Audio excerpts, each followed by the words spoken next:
I saw that he was very much involved in the budget of policy areas as agriculture, defense, and budget. So we look forward to your contribution. Well, I was very excited to see that you were coming, and feel very privileged to get to meet fellow believers from around the world in your own country, and as we work together to help make things better in our world. I know I feel very, very privileged to get to be here. A background of a farmer, lifelong farmer, raise corn and soybeans and have cattle at home. My husband and I also have a small business. We sell farm equipment. So if anybody needs some tractors or combines or something, let me know. We can maybe work it out. But I know the challenges and the joys of trying to run a business, and we have about 50 employees, and try to deal with the government regulations and taxes and all that sort of things to try to make a living that way. My background, though, is as a teacher. So I was a teacher for 11 years when I was asked one night to run for state representative in Missouri's legislature. And so it was a big decision, but we did. And I served in the Missouri House for 6 years and then became a mom and decided to go home, be full-time mom, and stayed involved, though, with trying to help my local community and help other candidates, and wrote a book on how to run for office using the Bible as a book. It's called Running God's Way, Step by Step to Successful Political Campaign. So anyway, we kept busy, and then was asked to run for Congress in 2010. Obviously, big decision, but we ran. We felt like it was time. Our country was going the wrong direction with the leadership we had, and now we're here. So we're going in our fourth year, and I do have the opportunity to serve on the Budget Committee, Agriculture Committee, and Armed Services Committee.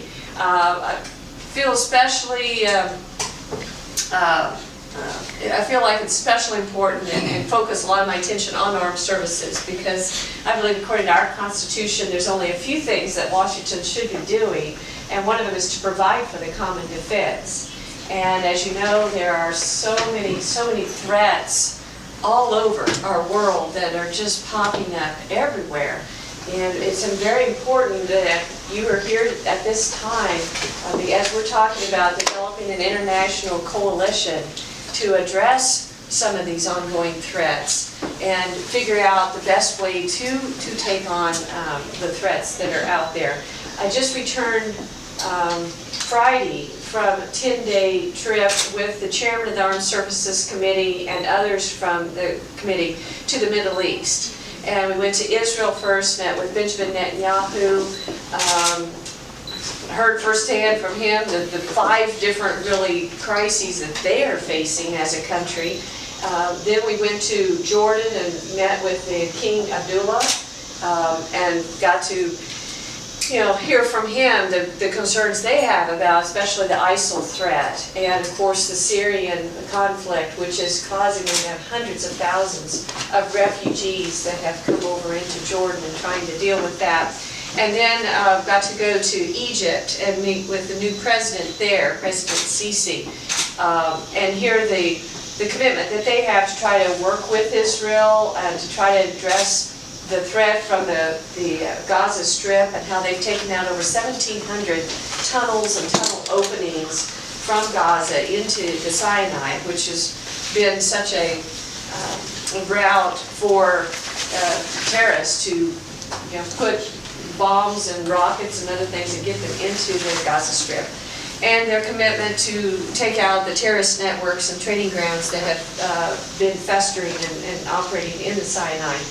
And they're concerned with Libya and the fallout from some of our conflict there, and then just kind of leaving, and that is very scary on another border. And then we got to visit with the defense minister of Morocco and see the coordinated efforts that we are working with them on trying to have stability in the region. So it's very, very timely visit. What we kept hearing is that the terrorist threats are all one in a way, even though you call them different names. You call them ISIL, you call them Boko Haram, you call them Al-Shabaab or Al-Qaeda. They all have the same goal, and that is to form an Islamic caliphate. and to impose their religion and their governmental way of life on the rest of us. And they're very, as far as ISIL is concerned, they're very well funded, making approximately $15 billion net income a month. And they're better off than the United States. We're running deficits. They're running, you know, having an increase of $15 billion every month. And they have a huge command and control operation that's unlike other terrorist organizations that we have. It's not like you can just take out one or two leaders and then everything would fizzle. You know, they are very well coordinated. They've taken over many cities and now are running the cities. They're governing. They view themselves as a country, as a state, and they want to expand that to the whole Levant, the whole area there in the Middle East. And they're not going to stop for anybody and do it, and they're very brutal in their tactics. So, very concerning. They all were saying we need to have an international response, a coordinated international response to address this. And you can't just address it one area because it'll pop up somewhere else. And it's all over. We're going to have to figure out a strategy all over to address the threats.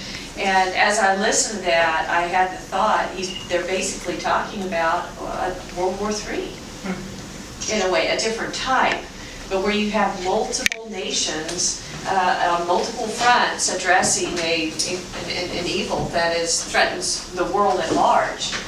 And so it's a sobering time, and like I said, it's timely that you're here, so maybe I could hear and we could discuss together what we think needs to happen. Of course, our president is going to present his plan tonight, and I welcome to hear that. Certainly the countries we were visiting with were saying, hey, we need this. We need soon. We've got to have a strategy. We need to do something now. We can't wait. So I'm anxious to hear what our president proposes, but I'd certainly be interested in your thoughts on what threats you're seeing in your country and what you think we need to do to respond to it. So that's, I'll open it up to you. I've learned from you. Yes? My name is Jose Ortiz. I come from the Dominican Republic, and I belong to the Christian Action Group, which comprises the whole evangelical community of our country, more than 40 churches and councils. Our concern that we are facing in the Dominican Republic is that the United States government appointed last year James Wally Brewster as his ambassador in the Dominican Republic. He's the president of the LGBT Committee of the Democratic Party. He arrived to the Dominican Republic with his husband, and he's promoting LGBT rights in a country which is 80% Catholic, 20% evangelical, and has a Christian constitution. Our constitution says in Article 55 that marriage has to be a man and a woman. And we protect life from conception in our constitution. And our founders were Christians, so we are mostly Christian country, and so for us it's very shocking to hear all this promotion of LGBT rights, and also the United States together with the United Nations and the European Union are fighting for the teaching of a liberal sexual education in our country. So how can we as Christians and churches can respond to that? And how can you, as Christian and Congresswoman in the United States, can help your brothers and sisters in the country? I appreciate you sharing that. I had just read about that the president had done that, but to hear somebody from there sharing how that is impacting your country is very, very helpful. Obviously, I totally oppose the president and this move that he is, and his agenda, which has been very, very open in many fronts to try to promote LGBT lifestyle and to normalize it. I believe his move on our military to allow open homosexuality in our military was not made based on being a commander-in-chief and that this is going to be good for our national security. It was based on a political decision. And it's just very disconcerting. Certainly on Armed Services Committee, we've tried to push back on some of those things, but it's been very difficult since we don't control the Senate and the President has to approve things to stop him. So I don't know I can do really to undo what the president has done, but I'm with you in spirit. I think it's totally wrong. Or maybe you can come to our country and speak to our president of the damage a country receives when those values are promoted. Right. And the evangelical church can help you with that because they are open to hear what we have to say. Well, that's fantastic. Keep up the good work. I mean, I'm pro-life, and in Missouri, I helped lead a campaign in our state to put in our constitution that marriage is between a man and a woman. It stood the test of time. It needs to stand for years to come. But thank you for sharing that. Hopefully we could get a new president soon here in our country who will put somebody there who won't be imposing those things on your country. Thank you. Yes. Yeah, I'm Robert Mugliori from Italy. Oh. I want to ask the same question in an enlarged form. I have many Muslim friends, and we get together very well. We have common values because we believe in one God. But when I try to tell them that they share the same values with the West, they tell me, no, that's false. The Muslim world is broken into two parts. There is one great movement for the reform of Islam that considers us as enemies, and also the moderate Muslims as traitors. There is a small group of Muslims who feel they have the same values as we have. There is a vast majority that we are giving to our enemies because they see the West as the land in which all values are consumed, in which the marriage between men and women is the more recognized, in which all values that constitute the traditional heritage of Islam and of Christianity are refused. Until we give them this image of the West, if we are not capable of giving them a different image of the West, a West that, all things considered, remains true to its Jewish and Christian tradition. If we can do that, it's very difficult that we win the cultural war, and we will not have any military success if we don't win first the cultural war. A second, an appendix. What are you planning to do with the Kurds? The only real friend that we have in Iraq are the Kurds. And the Kurds could create an area of protection for Christian refugees from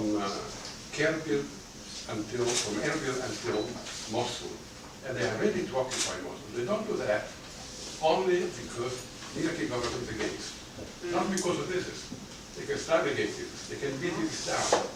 But they need the permission of the Iraqi government and of the US government, and they didn't get it. What can we do? Yeah. Well, our committee is going to have some hearings on this issue, but I know that Secretary Kerry has made the trip there yesterday to visit with the new Prime Minister of Iraq. And so it'll be interesting to see. I think this is kind of a stopgap, last-minute attempt to try to save Iraq. Maliki had to go, and they made that decision. The president did, and then yesterday or the day before, the new parliament was set up, and they accepted the new system. So it remains to be seen. I'm guessing, I don't know, that the Secretary of State and others want to give them some time period to try to prove that they can pull the country together in a coordinated fashion with fair representation from all areas, Shia, Sunni, and Kurds, to have that. If they're able to pull together that coalition and give the Kurds the fair representation they have, as well as the military assets that they need, then maybe there's a chance of saving the country. But I don't think we have very long to give them to prove this before my personal opinion is that we should just go with the Kurds and support them becoming a separate state. I know already we're getting more military assets to them, but we need to get even more. We need to get even more. I don't know if they want to become a separate state. Really? Okay. That's a question mark on this point. Might be not. It depends. Right. Well, But you can trust Masoud Barzani. I can hunt. You can trust Masoud Barzani. Oh, think so? Okay. Good.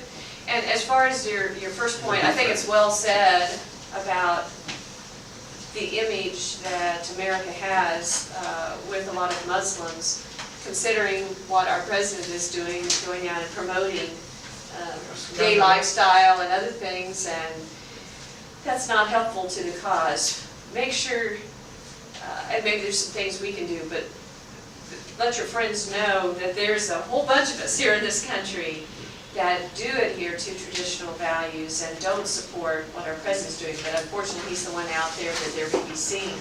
I think my trip to Morocco, as well as Egypt and all the last week, was very telling to prove your point in that there are, like Morocco, I believe is 98% Muslim, but yet they're very supportive of the United States, and they're not on the fringe of the Islamic extremists. And we work together. Send them an ambassador like it would be the Republic, and you will see how they change. Well, that's true. Yeah, that's true.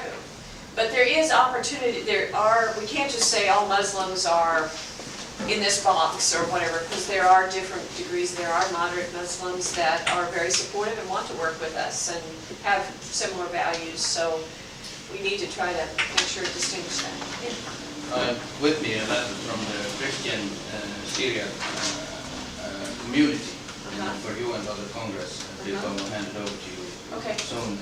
They are with Mr. Boudiglione saying, yeah, we want to work together with the Kurds, although it is true that there are also a lot of distrust among the Christian and the Yazidi and Turkmen communities.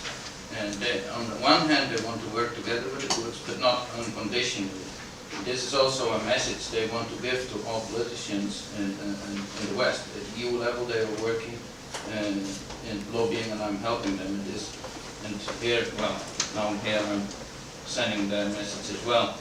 And Could you introduce yourself? yeah, sorry, my name is Johannes de Jong from the Christian Political Foundation for Europe. But you're absolutely right. It is very clear for them, at least, and they are from this area, that the only future option for a normal life is with the Kurds, on certain conditions, but yes, just to strengthen your opinion. And I did have the opportunity a couple of months ago to meet with some of the leaders of some of the Free Syrian Army who came here to DC to make an appeal for please help us, and that we are moderate, we're just want to have a democratic Syrian government, we just want our families to be safe. We're not on a campaign to try to take over the world, but we need to be able to have the tools to defend ourselves. And I think it's a shame our country didn't step in at the beginning, early at the conflict, and give them those tools they needed before it metastasized now into this huge problem with Al-Qaeda and it being a magnet for all kinds of factions that are very, very harmful. I'm also in touch with the Christians who are in Syria, in northeast Syria, Al-Hasaka region, and they are also working and fighting together with Kurds, and there are 1.5 million people living there, and they are fighting in a union together with the Kurds to keep ISIS, whatever, at bay, and they are very successful in this. Only they also need this military support. Right. They work together with the YPG. This is a certain branch of the PKK, but this is all they have. And if you have to choose between the one and the other, well... Yeah. It's broke my heart to read about and hear how some of the Christian sites in both Syria and Iraq have been destroyed in this conflict.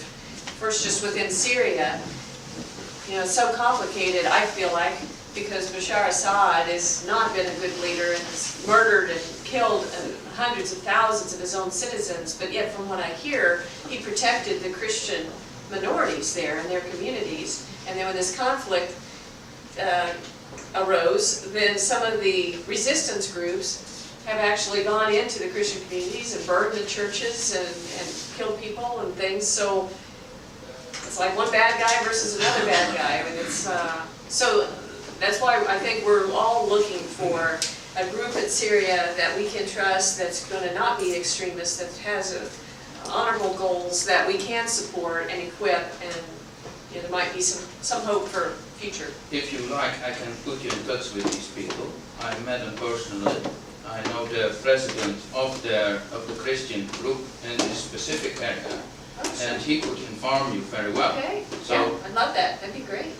That'd be great, yeah. I have a real heart for Christians in the world who are being persecuted and, want to do what I can here in my role here to help support them, whether it's Saeed Abedini in Iran in prison, or whether it's the Christians in Iraq who've been, basically had to flee with only the clothes on their backs, or what, you just name them all over the world, so. Yes? Hi, I'm Marie Linden. I'm from the University of Bremen in Germany, and I do study transatlantic relations, but also as a Christian I'm very interested in that issue also politically, and I would be interested because the European Union is getting more and more involved in European foreign policy, so I would like to hear how you assess the potential that there could be a strong Christian coalition between the US and the EU be built. Is there a potential, and how could that work, or how do you see that as a US person who, a politician who is also very involved in promoting religious liberties and foreigners? Yeah, I don't know offhand, how to respond to that. I mean, I think our countries work together well now, and there's open communication, so I don't really know how to respond to your question. Welcome working with them, Christians anywhere. Got one more question? Do we have time? Anybody else? Well, I just want to thank you for coming all the way here. I know it's like I'm still tired from my trip, it's traveling across the ocean. But it shows you care, and we need to know each other, and we need to be able to work together. So feel free to contact my office in the future and say, hey, I was at that meeting with Vicki, and here's some concerns from my country, or if you have a question or whatever. I'd love to keep this dialogue going, because I think we're all going to have to stand together in the coming days. It's going to be very, very important. So thank you, and God bless you.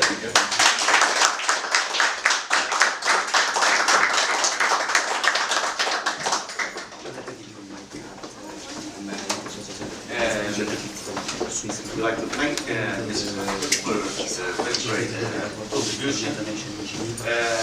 I make use of the opportunity to inform you that we are moving to the office of Representative. It's on the left side.